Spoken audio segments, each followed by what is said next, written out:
ಇನ್ನೇನು ಹಲಸಿನಕಾಯಿ season start ಆಯಿತು. ಎಲ್ಲ ಕಡೆ ಮರ ತುಂಬ ಹಲಸಿನಕಾಯಿಗಳು ಬಿಡ್ತಾ ಇದೆ ನೋಡಿ. ಇದು ಬಲ್ತಿಲ್ಲ ಇನ್ನು. ಇದನ್ನು ನಾವು ಗುಜ್ಜಿಕೆ ಅಂತ ಕರಿತೇವೆ. ಇದರಿಂದ ಬೇರೆ ಬೇರೆ ರೀತಿಯಾದಂತಹ ಅಡುಗೆಗಳನ್ನು ಮಾಡ್ತೇವೆ. ನಾನಿವತ್ತು ಇದರಿಂದ ಒಂದು ಪಲ್ಯವನ್ನು ಮಾಡ್ತಾ ಇದ್ದೇನೆ. ಹಾಯ್ ಫ್ರೆಂಡ್ಸ್, ನಮಸ್ಕಾರ, ವೆಲ್ಕಮ್ ಟು ನಳಪಾಕ.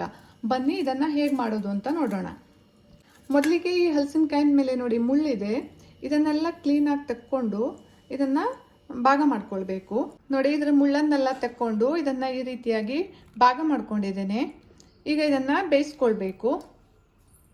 ಬೇಯುವಾಗ ಇದಕ್ಕೆ 1 ಸ್ಪೂನ್ನಷ್ಟು ಎಣ್ಣೆಯನ್ನು ಹಾಕ್ತಾ ಇದ್ದೇನೆ. ಯಾಕೆಂದರೆ ಇದು ಮೇಣ ಇರುತ್ತಲ್ಲ, ಗಮ್ಮು, ಅದು ಹಿಡ್ಕೊಳ್ಬಾರ್ದು ಅಂತ ಸ್ವಲ್ಪ ಎಣ್ಣೆಯನ್ನು ಹಾಕ್ಕೊಳ್ತೇನೆ.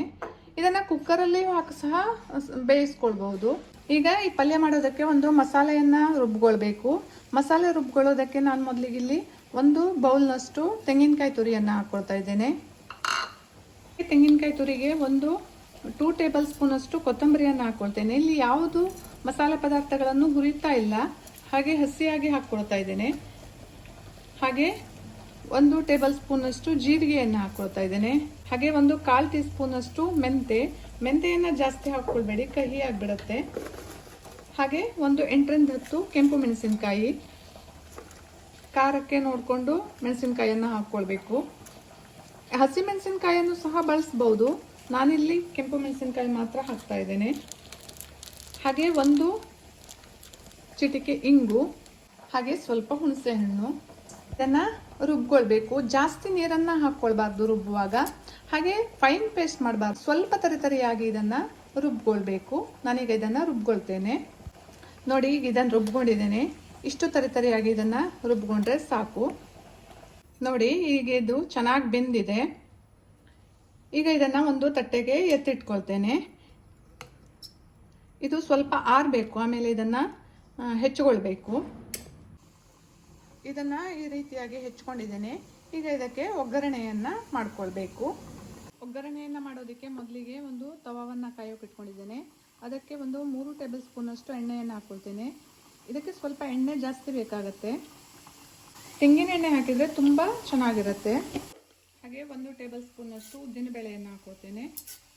ಅರ್ಧ ಟೀ ಸ್ಪೂನಷ್ಟು ಸಾಸಿವೆ, 1 ಅರ್ಧ ಟೀ ಸ್ಪೂನಷ್ಟು ಜೀರಿಗೆಯನ್ನು ಸೇರಿಸ್ಕೊಳ್ತೇನೆ. 1 ಕೆಂಪು ಮೆಣಸಿನಕಾಯಿಯನ್ನು ಕಟ್ ಮಾಡಿ ಹಾಕ್ಕೊಳ್ತೇನೆ. ಬೇವಿನ ಎಲೆಗಳು. ಹಲಸಿನ ಗುಜ್ಜಿಕೆಯಿಂದ ತುಂಬ ಬೇರೆ ಬೇರೆ ರೀತಿಯಾದಂತಹ ಅಡುಗೆಗಳನ್ನು ಮಾಡಬಹುದು. ತುಂಬಾ ಚೆನ್ನಾಗಿರುತ್ತೆ. ಉತ್ತರ ಕನ್ನಡ ಸೈಡ್ ಅಂತೂ ಈ ಹಲಸಿನಕಾಯಿ ಸೀಸನ್ ಸ್ಟಾರ್ಟ್ ಆಯಿತು ಅಂದರೆ ಪ್ರತಿ ಮನೆಯಲ್ಲೂ ಹಲಸಿನ ಗುಜ್ಜಿಗೆದು ಏನಾದರೂ ಒಂದು ಪದಾರ್ಥಗಳನ್ನು ಮಾಡೇ ಇರ್ತಾರೆ. ಈಗ ಒಗ್ಗರಣೆ ಬೆಂದಿದೆ. ಈಗ ಇದಕ್ಕೆ ನಾವು ರುಬ್ಬಿಟ್ಕೊಂಡಿದ್ವಲ್ಲ ಆ ಮಸಾಲೆಯನ್ನು ಸೇರಿಸ್ಕೊಳ್ತೇನೆ.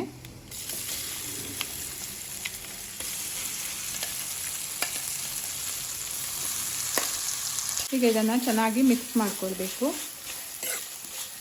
ಮಸಾಲೆ ಪದಾರ್ಥಗಳನ್ನು ಹಸಿಯಾಗಿ ಹಾಕಿರೋದ್ರಿಂದ ಈಗ ಈ ಮಸಾಲೆಯನ್ನು ಎಣ್ಣೆಯಲ್ಲಿ ಸ್ವಲ್ಪ ಫ್ರೈ ಮಾಡ್ಕೊಳ್ಬೇಕು. ಸ್ವಲ್ಪ ಹಸಿ ವಾಸನೆ ಹೋಗಬೇಕು.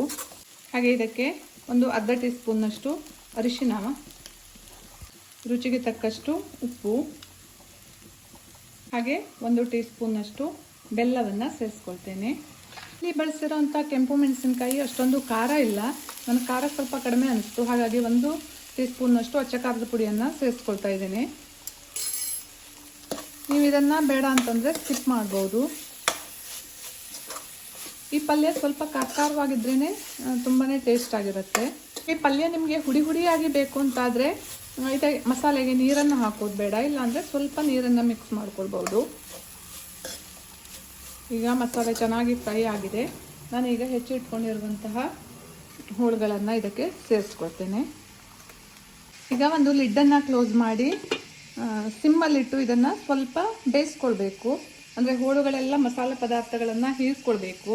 ಮಧ್ಯೆ ಮಧ್ಯೆ ಈ ಥರ ಒಮ್ಮೆ ಕೈ ಆಡಿಸ್ತಾ ಇರಬೇಕು, ಇಲ್ಲಾಂದರೆ ತಳ ಹಿಡಿಯೋ ಚಾನ್ಸಸ್ ಇರುತ್ತೆ. ಈರುಳ್ಳಿ, ಬೆಳ್ಳುಳ್ಳಿ ಏನನ್ನೂ ಬಳಸದೆ ಮಾಡಿರುವಂಥ ಪಲ್ಯ ಇದು. ಆದರೂ ತುಂಬ ಟೇಸ್ಟಿಯಾಗಿರುತ್ತೆ. ತುಂಬ ಹಳೆಯ ಕಾಲದಿಂದ ಮಾಡ್ಕೊಂಬಂದಿರುವಂತಹ ರೆಸಿಪಿ ಇದು.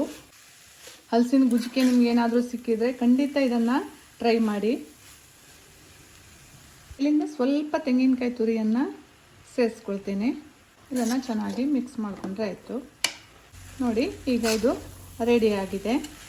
ಬಿಸಿ ಬಿಸಿ ಅನ್ನದ ಜೊತೆಗೆ ಈ ಪಲ್ಯವನ್ನು ಹಾಕ್ಕೊಂಡು ಸ್ವಲ್ಪ ಕೊಬ್ಬರಿ ಎಣ್ಣೆಯನ್ನು ಹಾಕ್ಕೊಂಡು ಊಟ ಮಾಡ್ತಿದ್ರೆ ಬೊಂಬಾಟಾಗಿರುತ್ತೆ. ನನ್ನ ಇವತ್ತಿನ ಈ ವಿಡಿಯೋ ಇಷ್ಟ ಆದರೆ ಲೈಕ್ ಮಾಡಿ, ಶೇರ್ ಮಾಡಿ, ಕಮೆಂಟ್ ಮಾಡಿ ಹಾಗೂ ಸಬ್ಸ್ಕ್ರೈಬ್ ಮಾಡಿ. Thank you.